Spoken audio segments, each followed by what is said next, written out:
संस्कृतीचे बोल, संस्कृतीचा साज लाविते शब्दांची हिरवळ. मराठी महाराष्ट्रात बोलली जाणारी एक लोकप्रिय अभिजात भाषा आहे. संत ज्ञानेश्वर, संत तुकाराम यांसारख्या थोर संतांनी आपल्या रचनांमधून मराठीला लोकांपर्यंत पोहोचवले. छत्रपती शिवाजी महाराजांनी मराठी भाषेला राज्यभाषेचे मान देऊन तिचे अस्तित्व मजबूत केले.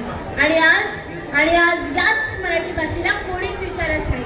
आज जर आपण मुंबईसारख्या मोठ्या शहरात गेलो आणि तिथे जर मराठीचा वापर केला तर तिथली लोक आपल्याला अशिक्षित आणि कमी दर्जाची समजतात. मराठी ही फक्त भाषा नाहीये, ती आपली ओळख आहे आणि ती जपणे ही आपली जबाबदारी आहे.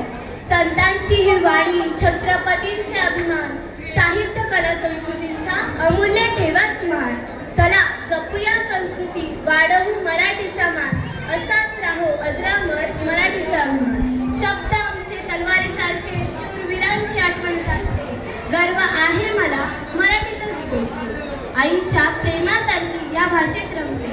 माझा शब्द, माझे विचार, माझा श्वास, माझी स्फूर्ती, माझ्या रक्तात मराठी, माझी माय मराठी. या मराठी भाषेचे थोरवी सांगण्यासाठी आपल्या समोर इयत्ता 8वी ब चे विद्यार्थी सादर करत आहेत माझी मराठी माझा महाराष्ट्र.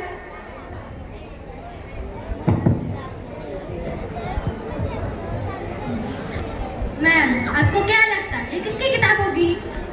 मुझे लगता है कि बच्चों की पाठशाला की किताब है, क्योंकि जहाँ पे हमें किताब मिली थी वहाँ एक स्कूल हुआ करती थी. तो ये किस भाषा में है? मुझे लगता है कि देवनागरी लिपि में है, और क्योंकि ये मराठी स्कूल था मुझे लगता है कि मराठी पाठ्य पुस्तक है. हमारे ऑडियंस को मराठी के बारे में बता सकते हो? मराठी एक अभिजात भाषा हुआ करती थी और ये भाषा महाराष्ट्र में रहने वाले लोगों के द्वारा बोली जाती थी, जिन्हें हम महाराष्ट्रियंस कहते थे. और क्या जानती है मराठी के बारे में?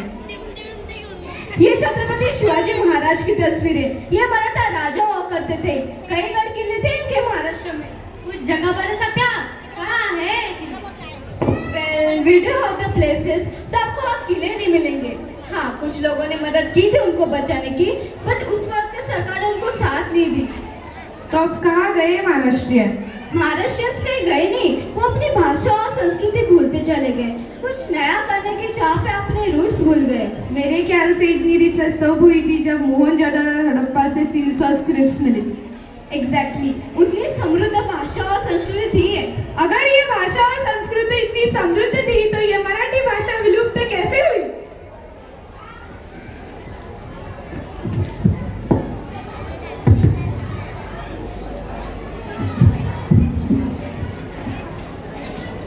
कावेरी, ऐकलं का? मी ज्या शाळेत शिकलो त्याच शाळेत आपण आपल्या मुलाला टाकू. काही नको, या मराठी शाळेत शिकवून काय होणार आहे त्याचं? त्यापेक्षा त्याला काय ते इंटरनॅशनल नाही तर कॉन्व्हेंट स्कूलमध्ये टाकूयात आपण. आई बाबांनी ठरवलं मुलांना पुढे जाण्यासाठी इंग्लिश शाळा हवी आणि त्या निर्णयात ते आपली शाळा आणि आपली भाषा दोन्ही विसरत गेले.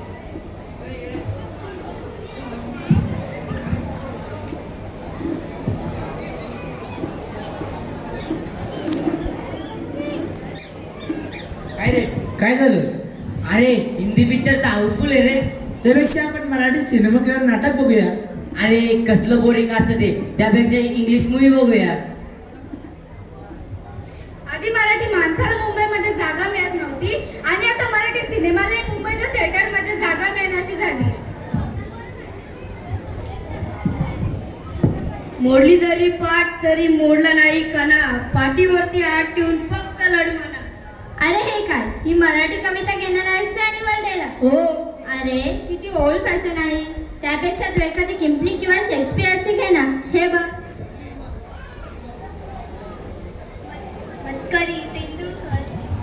मतकरी, तेंडुलकर, पुलं सगळी साहित्य रॅकवरून मागे सरकली आणि त्यांच्या जागी अशी नावे आली जी उच्चारायलाही आपल्याला थोडी अडचणच होते.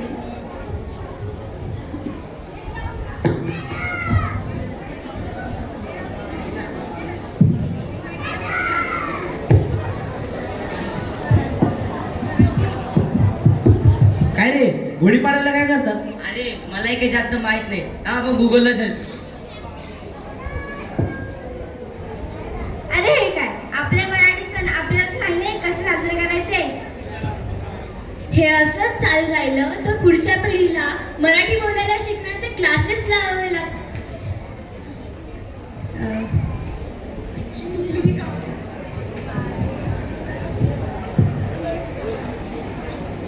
हे सगळं काल्पनिक आहे, पण कल्पना आज सत्यात उतरू द्यायची नसेल तर जागे व्हा.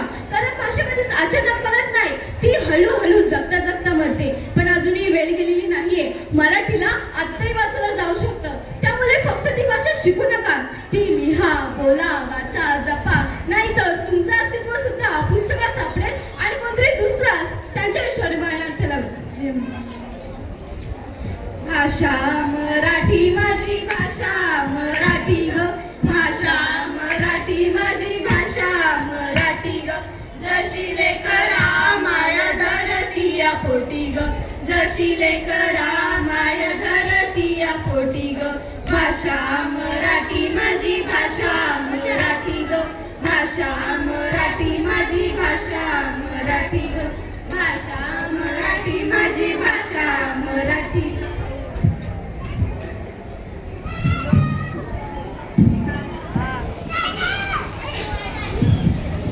काय ग, कावेरीने नवीन गाडी घेतली, तू तिला कॉंग्रॅच्युलेशन केलंस की नाही? कॉंग्रॅच्युलेशन्स? नाही, अभिनंदन. मी तिचे हार्दिक अभिनंदन केले. हो का, बरं बरं. काय ग, आपण गोव्याला जातोय याचं स्टेटस ठेवलंस की नाही? हो तर ठेवलंय ना, वे टू गोवा. हो का, मी देखील स्टेटस ठेवलाय, पण मी लिहिलंय गोव्याकडे प्रस्थान. कसला अवघड शब्द आहे हा प्रस्थान. अवघड शब्द कॉंग्रॅच्युलेशन्स आहे. बऱ्याच जणांना तो उच्चारायलाही जमत नाही. बरेच जण त्याची स्पेलिंग देखील चुकवतात. चुकीची इंग्रजी वापरण्यापेक्षा आपण आपल्या मराठीचा नीट वापर करायला हवं. हो ना, आपल्या मोबाईलमध्ये देखील आपण सर्व नावे इंग्रजीतच सेव्ह करतो. दैनंदिन जीवनात आपण मराठी कमी आणि इंग्रजी जास्त वापरतो. आपण मराठी भाषेतले शब्द वापरल्याशिवाय पुढच्या पिढीला ते शब्द कळतील कसे? आपले काही चुकले तर आपण सॉरी म्हणतो, त्याऐवजी माझे चुकले मला माफ करा असे म्हणायला हवे. अरे हॅपी हा शब्द इतका हॅपीली स्वीकारला आहे की मराठी शुभेच्छा देताना देखील म्हणतो हॅपी दिवाळी, हॅपी गुढीपाडवा. हो ना, happy Holi, happy Guru Purnima, best of luck यांसारखे शब्द देखील आपण सर्रास वापरतो. कशाला हॅपी जोडायची इतकी सवय झाली आहे की आता तर लोक कशाच्याही शुभेच्छा देतात. काय तर म्हणे हॅपी संडे. तुमचा दिवस सुखाचा जावो हे बोलायला जीभ जड होते की काय?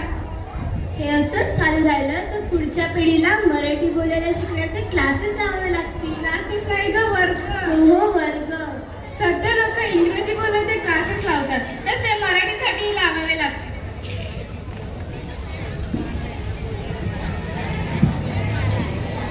काय रे, तुमच्या वगैरे डान्स कोणत्या गाण्यावर बसवला आहे? हिंदी गाण्यावर आहे. अरे पण आपण मराठी गाण्यावर का नाही बसवलं डान्स? मराठी गाणी फारशी कोणाला आवडत? अरे पण आपली मराठी भाषा आपण नाही जपणार तर मग काय फायदा? महाराष्ट्रात राहणाऱ्या परप्रांतीयांना मराठी बोलणं असे सांगणारे आपण महाराष्ट्रीयन. आपण आपली मराठी भाषा किती बोलतो? आपल्या एका वाक्यात जर 10 शब्द असले तर 3-4 शब्द तर हमखास इंग्रजीत असतात. इतरांना मराठी बोलायची सक्ती करण्याआधी आपण आपल्या मराठीचा वापर वाढवणे खूप गरजेचं झाले आहे. म्हणजे आता कोणाचं लग्न झालं, गाडी घेतली तर कॉंग्रॅच्युलेशन नाही करायचं. मग काय करायचं? हार्दिक अभिनंदन करायचं. काही चुकले तर सॉरी नाही, माफ करा म्हणायचे. थँक्यू नाही, धन्यवाद द्यायचे. अरे पण स्टेटस ठेवल्यावर इंग्रजीतले शब्द मराठीत कसे लिहायचे? मराठीचं एकदा सेटिंग केले तर जमेल सगळं. सेटिंग? सेटिंगला मराठी शब्द काय आहे?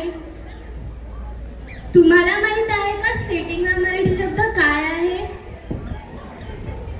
खरंच आज आपण आपली मराठी भाषा हळूहळू विसरत चाललो आहोत. घरात, शाळेत आणि दैनंदिन जीवनात इंग्रजी किंवा इतर भाषांचा जास्त वापर होत असल्यामुळे मराठी मागे पडत चालले आहे. मोबाईल, सोशल मीडिया आणि आधुनिक शिक्षण पद्धतीमुळे मराठी शब्दांचा वापर कमी होत चालला आहे. त्यामुळे आपण दैनंदिन जीवनात मराठीचा अभिमानाने वापर केला पाहिजे, तरच आपली मराठी भाषा ही टिकून राहील. चला तर मग आपल्या संस्कृती जपण्याचा प्रयत्न करूया. दैनंदिन जीवनात इंग्लिश शब्दांपेक्षा मराठी शब्द वापरूया, कारण मराठी आपली मातृभाषा आहे आणि आपण मराठीच बोलायला पाहिजे. अशी काय पुण्य केली का त्या जन्मी आणि या महाराष्ट्राच्या मातीत जन्म मिळाला, म्हणूनच गर्वाने सांगते माझी मराठी भाषा मला तिचा अभिमान बोलतो ठोकून छाती ऐक देऊन ध्यान. माझी मराठी भाषा मला बोलते ठोकून छाती ऐका देऊन द्या. जरी तुम्ही सुजाल तरी का नाही जाण, जरी तुम्ही सुजाल तरी का नाही जाण. जरी तुम्ही सुजाल तरी का नाही जाल, जरी तुम्ही सुजाल तरी का नाही जाल. पुढे ठेवला गहाण तुमचा स्वाभिमान, माझी मराठी भाषा मला तिचा अभिमान, माझी मराठी भाषा मला तिचा अभिमान. बोलते ठोकून छाती ऐका देऊन द्या. धन्यवाद.